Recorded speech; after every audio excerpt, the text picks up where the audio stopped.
So today we're going to be talking about the rough country electronic like running boards, ones that drop down when you open the doors, or you can use a switch.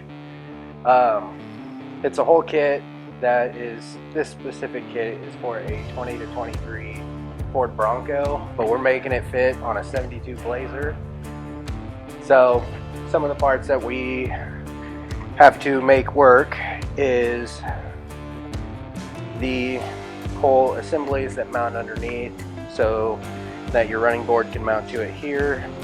These bolt through the pinch welds on the rocker, and this goes up underneath and bolts to like part on the floorboard. Obviously it's going to be different than a 2023 Bronco, so we ended up having to cut squares in the bottom of it and box it in. We use 3/16 steel for that, so that way we can get it all mounted up and still look pretty decent.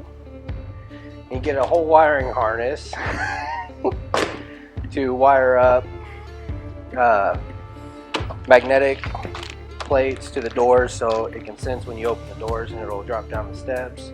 It's also got LEDs to light up the running boards themselves, and a switch so you can turn them on and off or even drop them down when you want them to. And all that runs into this handy dandy computer that you find somewhere to mount. So the reason we're installing these on this Blazer here is the customer asked us to because his wife and kids can't really get up into this Blazer. Originally it sits a lot higher because it does sit on 44-inch tires. We have these on here while we're building it, and so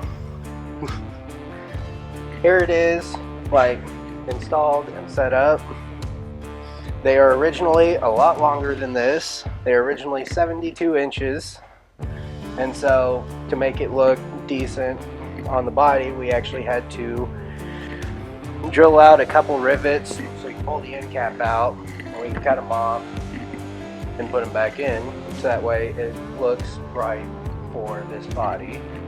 So the customer was originally thinking maybe going 51 inch, which would have ended right past the door on each side, but the sales rep, we talked to him and all that, and he recommended getting the 72 inch ones and cutting them down so they fit better and look better.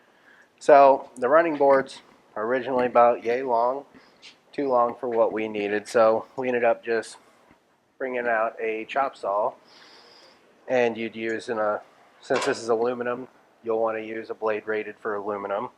And all I did was just cut it right down the line there, and then underneath, like I mentioned earlier, you got two rivets that you'll have to drill out, so then you can pull the end cap off.